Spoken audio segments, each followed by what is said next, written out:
Welcome back to Prime Your Day, Prime Your Midlife. And today it's all about relationships. And at the end of the day, when your life comes to an end, the relationships you've had with your significant others is going to be one of the most important things that will be with you.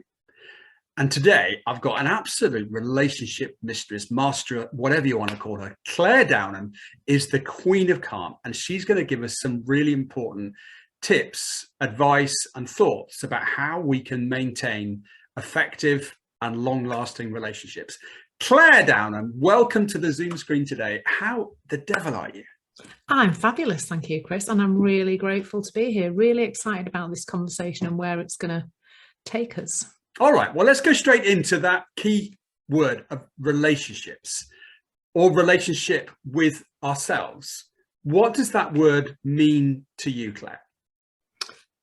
Well, it's an interesting one, isn't it? Because I think when we think about a relationship, we think about that which we have with another person, or as you just mentioned, with ourselves. But in actual fact, we're kind of in relation with every single thing in our lives, all the circumstances, all the experiences, all the stuff that happens to us, even, the bottle of water on my desk. We're in relation all the time. And that really does impact on the experience of life that we have. Our understanding really of how those relationships are actually created is really fundamental. Absolutely. And a lot of conversations I have with some clients is a feeling of guilt, either with the relationship with themselves or their children or their partners. Do you think that that is a stronger emotion that we have in the interconnected technological world we have today? Or do you think it's something that's been constantly evolving as human species? Guilt, do you mean? Well, guilt that they're not present, or they're being distracted, or they've got so many plates they're trying to juggle and they don't really actually capture anything effectively. I think guilt's probably always been there.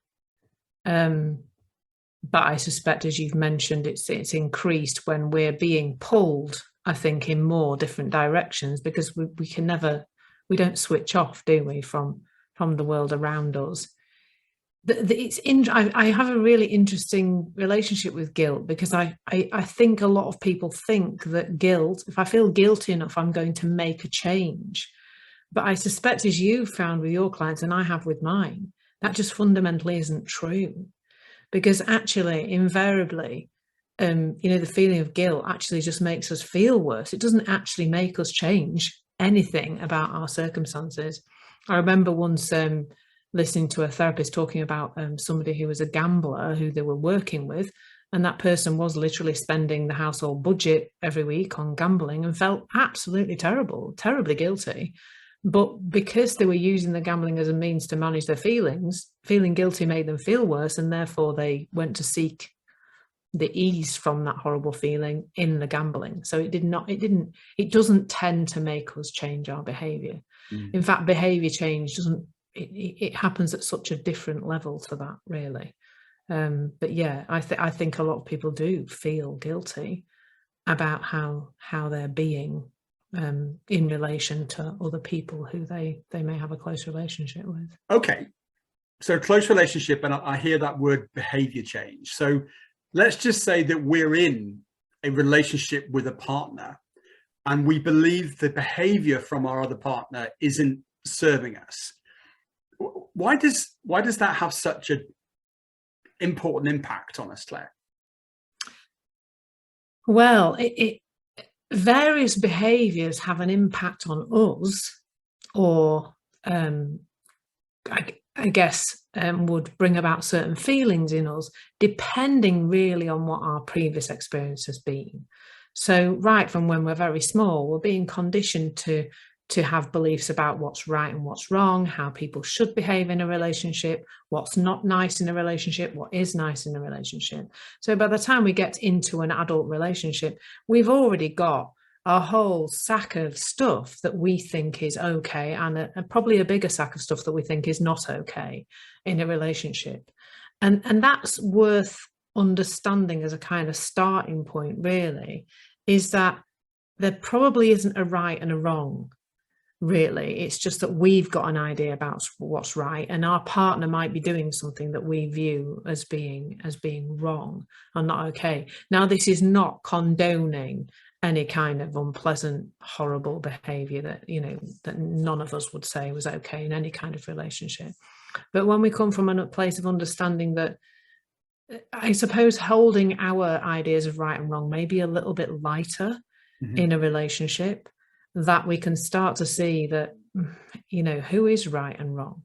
There probably isn't really, especially when talking about the trivialities in many relationships, which are the things that create these ridiculous, as we both know, ridiculous levels of arguments and stuff, when actually they're actually not something particularly important. It's just we've got an idea about how it should be and the other person's doing it differently. Yeah. And what about this principle of cause and effect? Certainly from an NLP perspective, people talk about taking responsibility, and we should live at cause and not at effect. But sometimes, particularly, I've seen this sometimes when people talk about, you know, your childhood, and well, you should take responsibility. But at that time, we were not really able to take responsibility for our actions. But as adults, we can take responsibility. So where's the guilty party, do you think, when it comes to having responsibility and taking that, or running away from something that we're not brave enough to tackle? So I think that, I mean, let's take an example of something, you know, our partner does something and we feel a feeling of anger or frustration with that thing that our partner is doing. Where the mistake is often made is the idea that that feeling is coming from that person or their behavior. And that's when we tend to react and not really, well, probably not be able to particularly take responsibility for us. And we may then end up in a place of regret or guilt afterwards, because actually we speak unpleasantly to our partner, we shout at them, we, you know, do whatever, that storm off or whatever we might do. And that's because we're in a place of misunderstanding. And that's all it is really. And actually we can be a bit kind of with ourselves when we realize that we're just in a place of misunderstanding. We're in a misunderstanding about where our feelings are coming from. If we think our feelings are coming from anything in the outside world, including our partner, it will seem the thing to do to act into the outside world, to do something, to say something, to respond, well, to react in some way. As we become more and more conscious and aware that actually our feelings are this guidance, really, they're letting us know about what our state of mind is right now, then we tend to make very different decisions. We might give ourselves a moment to pause. We might, you know, ground ourselves in some way in the present moment. We might take a breath. We might just say, I just need 5 minutes, you know, and take ourselves away, but in a kind of more calm way. And then it still doesn't mean that later on, when we're when we've let that thinking pass and we've let that feeling pass, which it does naturally when we let it, it doesn't mean that later on we might not say to our other half, actually, that's not really okay.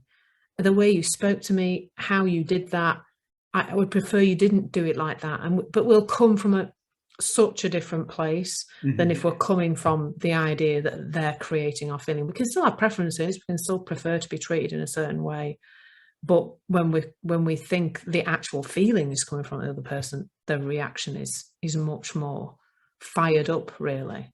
So is that one of your main recommendations, is just to pause, take a breath, and really try to look at it more holistically as to why is this happening, where is this coming from, and then expressing your feeling with a certain amount of adultness, and I say that in a bit of a condescending way, but trying to be less combative and more interesting. Why has that just happened kind of debate? Yeah, I mean, I think that where I point people to is just to understand where the feeling is coming from, because from that place, they will then do what occurs to them to do. I don't really really advise people what to do, really. Once people really understand that deeply, that feeling is coming from their thought in the moment and not from the outside world, not from the other person, then what makes sense for them to do will be all sorts of different things. You know, for some people, it might be a moment of separation to take a breath. It might be just they can do it themselves. I think it's the hardest place to do it in a relationship with somebody as close to you, because I still often believe that my feelings are coming from my fiance. If I get, for example, if I get a message I don't like, it's much easier because I can just put my phone down and give myself a minute and just kind of, you clearly got a lot of thinking about this, Claire. Give yourself a minute, allow yourself, and then I might go back to my phone later and I might not reply, or I might reply with something that kind of says, no, that's not okay, but from a calmer place. But when somebody's there in front of you, it is always going to be tricky. But the more you realize that another person is not creating your feelings, yes, the more free you are, really. Yeah. Like, that's a place of such freedom when you realize that. But it doesn't happen overnight. We've been told for years that our feelings are coming from the outside world, and we are still being told that day in and day out, by the news, by social media, by all sorts of things. And so it's quite tricky to start with, to kind of undo that way of seeing how the world works. Yeah. I mean, there's certainly two authors who I respect massively, which is Viktor Frankl and Edith Eger. And they both talk about the importance of having your own feelings within, and nobody else can control your own feeling unless you decide that they have that control over your own thoughts. So if anybody ever wants to read those two books, Man's Search for Meaning by Viktor Frankl and Edith Eger, either The Choice or The Gift, two really, really good books. So if it's something really trivial, and we just think, it's just so small, I can't believe that Claire keeps on leaving her pajamas on the floor, and every morning I pick them up and I pick them up for her. And then it just becomes more and more layered of frustration. How do we deal with something just so small, but then it becomes manifested as something so big, and then turns into another massive argument because you say, can't believe you've done that. And then you say, and then I say, well, yeah, but it's just the same as the dishes. You always leave those out every day. I come home from work and there's bloody mess everywhere. And before you know it, it's just boom. How do we suppress some of that? That doesn't happen, by the way. I said that with far too much emotion. Oh, yes, say. So, yeah, I think, again, it's by realizing that we are living in a thought-created reality. And when it comes to other people, what that means is that, like in this conversation now, Chris, there are 4 beings. There's a me and a you, and then there's my perception of you and your perception of me. And then probably our own self-perception as well. Like, who knows which bit of that is actually true and real? And when we're in relation with another person, what we tend to do is we tend to put things into little boxes. This is the box where they do that kind of thing. Oh, they've done it again. Look, I'll just put that evidence in the box. And once we've got a belief about somebody being a certain kind of person, we tend to see more of that behavior. So one I often talk about is bin emptying, because this is not a sexist comment, but it's man's work, isn't it, emptying the bins? That's a joke in our house. It's just a joke. But if I had decided that my fiance was really... Where's the bin anyway? Do you know where the washing machine is, Chris? Is that where the bin is? But if I think my fiance is rubbish at emptying the bins, then every time I go in the kitchen, I will see a full bin. If the bin is empty, my worldview will just not take that on board. My consciousness will just not take that into my awareness. I will not be aware of an empty bin, because an empty bin doesn't fit my belief about my fiance not emptying the bins. So there's just something powerful in knowing that there's not anything to do about it, but to know that when we're wound up about something somebody else is doing, that, well, first of all, that it's the wind up feeling isn't coming from them or what they're doing, but second of all, that we're creating them as they are. And I've seen this in not in my very closest relation, but in relation with people who are around Bruce and I in terms of exes and things like that, to see how those individuals have changed, in inverted commas. Have they, or has my perception of them changed? I don't know where the two meet. It's almost like considering the size of the universe. Who knows where the two, my perception and how they really are, where those meet. But just in knowing that we're creating that individual. We cannot create an objective reality with our conditioned thinking. And just knowing that allows us, when we're getting upset, to kind of take it with a pinch of salt, have a little think about it, take a step back, think, well, am I creating this monster here? What am I doing? What part am I playing in this? I suppose is probably a good question. So a sense of perspective, I can't believe I'm actually getting triggered by this bin. In the big scheme of things, how important is this? So when you're working with a client one-to-one relationship, and they're offloading all of this, he did this, he did that, she did this, she said that, I can't believe this happened. How do you become agnostic and also then enable them to be empowered enough to see what needs to change? Well, it's interesting because as you were doing that impression of a person who was, like the first thing I would say to them from that place would be, how are you feeling right now? And they would say, well, I feel really angry because he's done this and he's done that and da, da, da, da, da, da, da. And then we would start that exploration, because I would say, well, he's not here. Have you noticed? He's not actually here. There's just me and you. So where do you think that feeling? We start to explore and get curious. And a lot of what I point people to is to try and see how this is working out in their life. So this morning, my cleaners came in and we were chatting, and my ex-husband lives next door. I'm not afraid to admit it's quite a comedy thing in my life. But then they were talking about how the fact they parked in front of his drive, would that be okay? So I started talking about him, and I could feel myself getting into a little bit of Clare ranty mode. And I just said to them, but I'm not going to talk about that because I can feel it's making me feel awful. And I just stopped. Now that's come from a while of looking in this direction, but now I start to notice the things that don't feel nice. And I know that it's me doing that.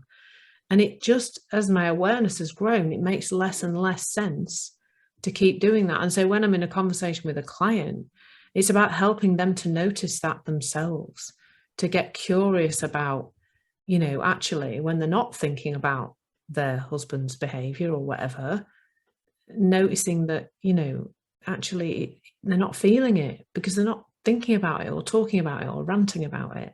It's still there. The husband's probably still doing those things, but if you're not thinking about it and talking about it and winding up about it, you don't feel it, because it isn't the thing that's creating the feeling. Okay, well, let's talk about something a little bit more positive, which is how we have a better connection with our partner, and how we really have an enduring, long-lasting, good, effective, connected relationship. So what's your kind of steps on that to have a really nice, long, connected relationship with a partner? I mean, I would say listening absolutely is probably the most important thing. To be present with them as they are right now. There's a lovely book by Steve Chandler called Right Now. And he talks about Dory, who's Nemo's little friend in Finding Nemo. And she has short-term memory loss. And really what he says about that is that she turns up fresh and new to every interaction. She doesn't bring the baggage of the unemptied bins and the stuff from the past into her interactions with those characters, even though in the previous scene they might have tried to eat her. I'm not sure how helpful that is for her, really, but she just comes in fresh and new to every interaction. Because I heard somebody say a few weeks ago, another coach like me, she just said, there's no such thing as a relationship. There's being in relation with somebody moment by moment. And actually, if we can be present and listen, and connect to that person in the moment, we can have like a fresh and new experience all the time, even if we've fallen out with them half an hour ago. We can, so presence and listening is really, really important. And do you think society gives us some expectations where we're never really going to be able to live up to the expectation of what a perfect relationship could be? Yeah, I mean, I'm kind of a bit detached from the news, and I don't spend masses of time on social media, but I can see, particularly probably for, our children's generation, that is becoming increasingly problematic. But yeah, you don't know what's going on. I know there's a court case at the moment, isn't there? You don't know what's going on behind closed doors in anybody's relationship. And I'd say to that, stay in your own lane. If you're spending a lot of time looking at other people's relationships, then you're not focusing on yours. Yeah. And that's where you can make a difference and create something that works for you and your partner, that's really got nothing to do with anybody else. Because what you enjoy and what, we think we're going to enjoy somebody else's lifestyle or relationship style or whatever. But if we actually got into that, we probably find that we didn't. Whereas if from the present moment, we're creating our relationship day by day, and the path is going to look like, and the path is not going to be this straight, it's going to be like that. It's accepting that that's how a relationship grows from the present moment, from our presence and listening and connection. Yeah. Not by trying to make ours be like somebody else's. Because there's 8 billion ways of thinking, so our relationship won't be right if it's like somebody else's relationship, because we're two different people to everybody else. Well, it's a great point, and also it's the advice or incorrect advice of others. So I know you said there's 4 of us in this call, but actually maybe there's 6, because it's our ego that is also influenced by the opinion of others that also comes in. Somebody says, make sure Claire doesn't allow you to do that thing again. I'm telling you, the next time she does that, you must do this. And then the ego starts to try to take control of the conversation as well. So how do we silence the critics in that world where somebody else is almost telling you that this is the way forward and you must do this the next time this happens, and you don't feel that's actually best serving you? That is a good question.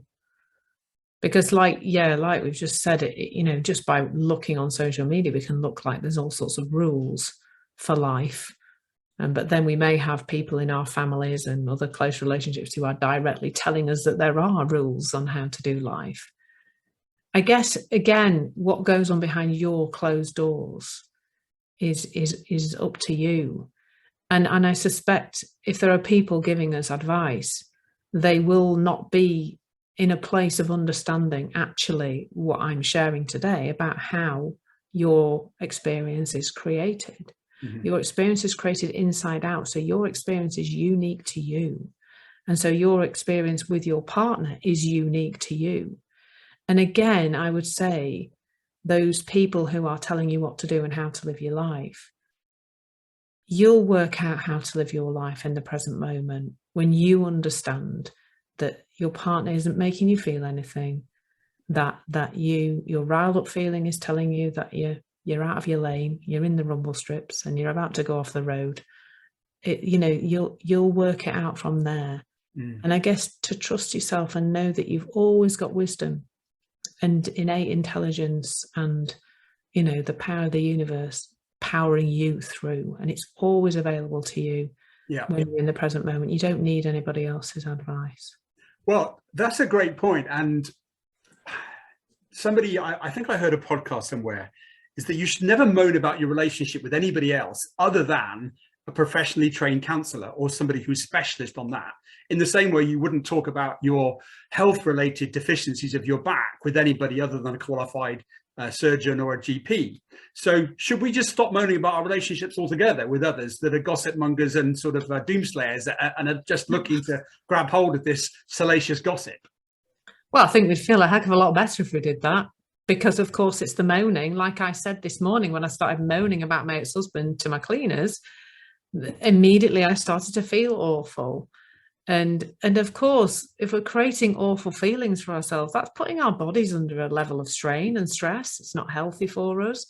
Yeah, and I think if we're speaking out loud moans about our about our other half, we're probably embedding those beliefs, those negative beliefs with them even more firmly than they were there already. Yes. And again, I think other people will give you a piece of advice from their thinking, because that's all they've got. They're innocent psychologically. They're not deliberately trying to cause a problem, but they only have what they know.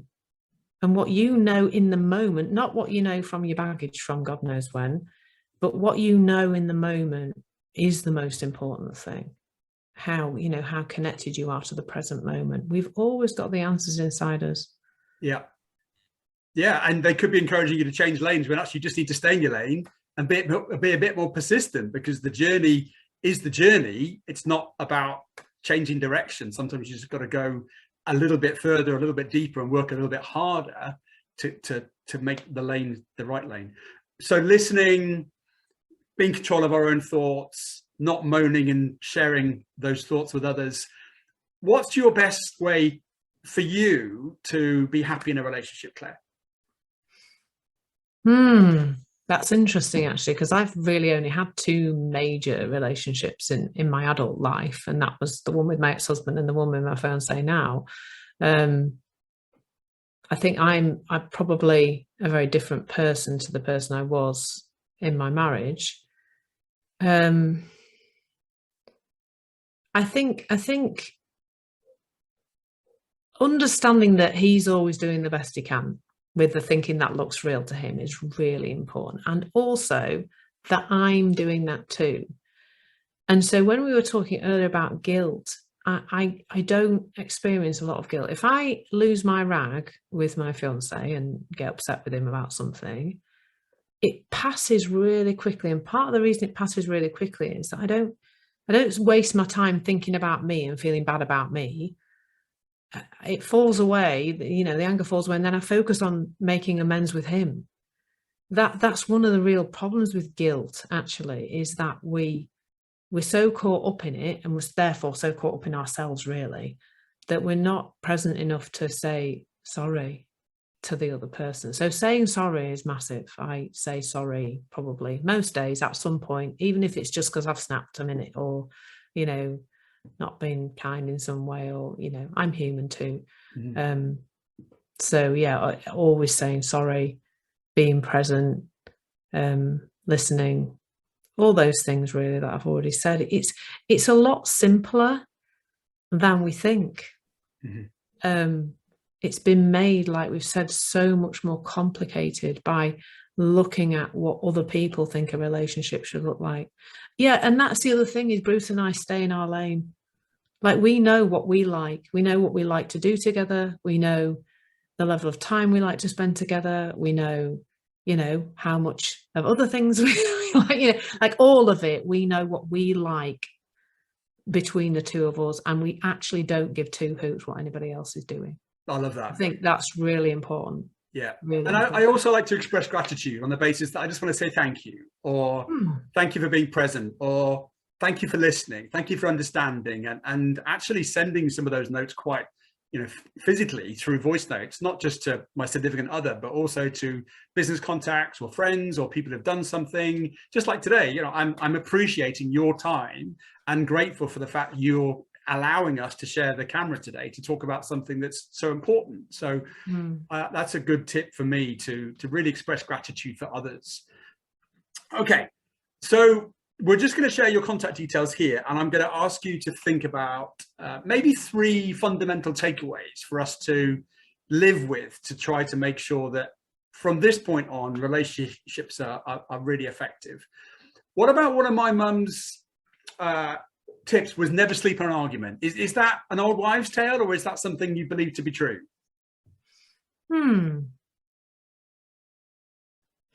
Yeah, I don't imagine it's a good idea, really, but I would say it's is it true or not? I don't know. I guess it's true. If it's true, feels true for you, then go with it, I would say. I suspect you don't sleep so well if you go to sleep on an argument. No, but sometimes you also wake up in a different space, don't you? And I know, Yeah. I can remember sometimes when I've had an argument and then, something, let's just say I was having an argument with you right now, and then the dog comes in and runs in and smacks his face on the table and cuts his cheek open. We're immediately going to suddenly go, oh, hang on a minute, the dog, and then, the dog will be all right. And then we suddenly, what were we talking about before? Oh, for goodness sake, that's ridiculous. And it's that sort of pattern interrupt that allows us to take space, have reverence, and have a bit of grace to know that what a preposterous thing that we're getting ourselves in a stink about. I think what happens in that moment is our thinking moves. Yes. We're caught up in a tornado between the two of us, aren't we? And then the pattern interrupt, like you say, it just shifts our thinking. Right, and you can't get back to the same. The two gorillas are kind of in the ring, and right, we're gonna. Oh, I can't believe she just said that, and calm down. And you can't find the same level of energy about it afterwards, can you? It's just gone. You can't. It's just not there anymore. You can't grasp it anymore. It's just disappeared.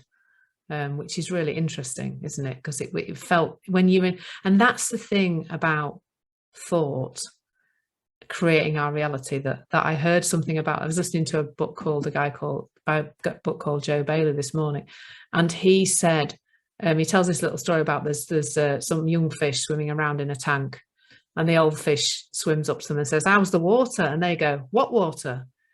Because we're swimming around in thought, our thought created reality, and we haven't a clue.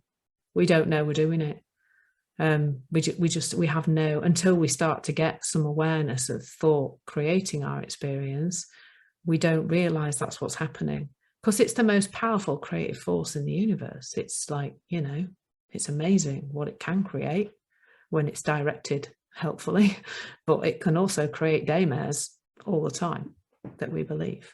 Well, we could have a whole new conversation about that, but you're totally on point there with the fact that the thoughts we create are the energy that flows, and being very aware of the thoughts that we're having and what impact that has on others is such a good habit for life. Okay, so if you want to hear more or talk to Clare even, then if you're watching now, you can see these on the screen. She is Clare Downham, and she is the Queen of Calm. And I've had lots of conversations with her, and I always leave calmer than I started. So there's a good adage as a testimony for you. She's Clare at uniquejourney.co.uk, and website is Clare Downham. It's CLARE without an I, downham.com. And if you go to LinkedIn, you can find her at Clare Downham, Queen of Calm. So, Clare, 3 fundamentals for a really effective relationship. Where would you start? Yeah, so they're interesting. The 3 interesting things, because I'm not going to tell you anything to do, but these are things that help you to understand how it works. And it's like anything, once we understand how it works, we just can work it better, really. And, learning to drive is a great example. Once you can operate the car, you can go all sorts of places and avoid accidents and do all sorts of things. Once we understand our human psychology better, we can operate better in our relation with everything, including other people. So the first thing is that we cannot be made to feel anything by anyone or anything or any circumstance. Our feelings aren't created by the outside world, and we can't get them from the outside world either. And I think in relationships, that is so, so important to know that, because it just gives you a completely different starting point in terms of when you are in relation with another person. So the second thing is that people are all thinking their own special way. And there are, 8 billion-ish ways of thinking in the world right now. I'm not sure about how much thinking babies and toddlers do, but beyond that, everybody's got their own way of thinking. And that means that when people do things that we don't like, they really are doing the best they can, depending on their level of consciousness and their thinking. And we've all been in a place where a thought has looked 100% real in one moment, and 5 seconds later we realize that thought was utter rubbish. But by then we've acted on it, we've put something out into the world, we've said something, we've done something. So having that realization that everybody's doing the best they can with the thinking that looks real to them allows us to just fall naturally, without any forcing, into a place of compassion and understanding. And in a relationship, that is just so important. And the third thing is that as a result of the first one mostly, our feelings are not an indicator of somebody else or something else. They are an indicator of our state of mind. So it's a bit like having your own amazing warning system. I mean, actually, we're being taught a lot to control our feelings or squash them down or try and get rid of them, whether that's with unhealthy things like chocolate and alcohol and drugs, or with many, many tools and techniques and things to try and get rid of feelings. But that's like switching off. Well, it's like putting a piece of cardboard over your car dashboard and then driving around all day and wondering why you got done for speeding 3 times. You've run out of fuel and you've blown your head gasket because you've got no oil in your engine. We're trying to switch off our feelings, but our feelings are information about what we're thinking in the moment and how much consciousness and energy we're giving that particular thought. And from that space of understanding that, we can get curious about what's going on. You know, what am I believing here that isn't true? You know, is it should thinking? Is it future thinking? Often with other people, it's should thinking, i.e. they should or shouldn't be doing that, you know, and that's often comes up a lot with relationships. So yeah, those are my 3 things to know about how we function as human beings, which can be really helpful in relationships. Well, I want to appreciate you for those 3 just huge nuggets of wisdom. A lot of what you're talking about is really, I get a sense of reflection or pausing for thought, or just taking a sense of, I'm just curious about what I'm thinking now and where that's coming from. Do you physically meditate or take a deep breath or check out somewhere to get hold of your individual feelings? What's your technique, Claire? Well, there isn't one. Everything I do comes from the place of knowing how it works. So in the moment, sometimes, let me tell you, Chris, I don't know, and I lose my rag. Really? Oh God, yeah. Oh yes. You see, I'm the queen of calm, but you don't have to live with me. So most of the time, I catch myself because I'm aware. Bloody bin. I'm aware for the yeah, it's all about the bin. A lot of the time now, I am aware that I'm getting around, but sometimes I will miss it completely. I'm still a fish swimming in, you know, a human swimming in thought, like fish swimming in water too. But in the moment when I notice it, it is often for me a breath. A moment of, you know, this morning when I was chatting to the cleaners, I think I kind of I've just put my feet on the floor a bit more and kind of settled. But I just noticed, and I said out loud, I'm not going to talk about him because it feels awful. And it's that knowing. We react completely differently if we think the feeling is coming from the outside world, because it makes sense to act in the outside world. In the moment when we realize the feeling is coming from us, it makes sense to do something completely not in the outside world. And so for me, that often, I did a live a few weeks ago and I got to about the 8th minute and realized I was ranting. And so there's a live video out there where I literally just go, oh, I'm ranting. And then I stop and I go, we shouldn't be ranting really. And then my feet are on the floor. I've taken a breath. And the whole level of the live just went down to a completely different level, just because I'd realized I was doing it. It's just the realization and awareness. That's all it is. Yeah. Yeah. Somebody said to me, self-awareness is self-development, and having that ability to be honest enough to say that you're not serving yourself as well as you could, and therefore you're having an impact on others. For me, it's breathing. It's always, you know, really nice deep breath and then a long out. Do that maybe 2 or 3 times, and immediately the whole kind of nervous system and the heart slows down, and that also creates its own sort of positioning statement to myself to say, just calm it down. I think it gets easier to get older. Do you think it gets easier to get older? What do you think? I mean, I know some very aware younger people. Yeah, I don't know. I think we could be teaching children this stuff. Yeah. And that would have, and teenagers, but probably especially teenagers, bless them. Because there seems to be an increase in the idea that the world works outside in. I think it's actually getting worse as the younger generation see more in this place of thinking the outside world creates their experience. I mean, you'll probably love this, Chris. They've just banned clapping at Manchester University because it was upsetting people. So, yeah. With that, I think that's going to be a whole rabbit hole to just dive into and have another conversation. I think we should have another conversation about that. Like I said, I want to really appreciate you for your time and your wisdom. You've dropped some really sage advice here today as to how we can live better with both ourselves and also the relationship with others. Any last things that we can do to help you in terms of your future quest for relationship calm this year?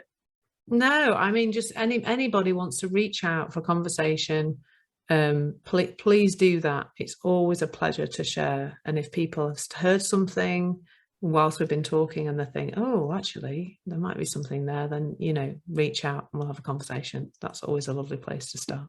Beautiful. Thank you again. Ladies and gentlemen, if you listen to this, then there's plenty more things like this on Prime Your Day, Prime Your Life. If you like it, share it, move it on. Or if you've had an argument, maybe just get them to watch this. Thank you so much, Claire. Thank you, Chris. It's been an absolute pleasure. Really enjoyed it. Okay, thank you.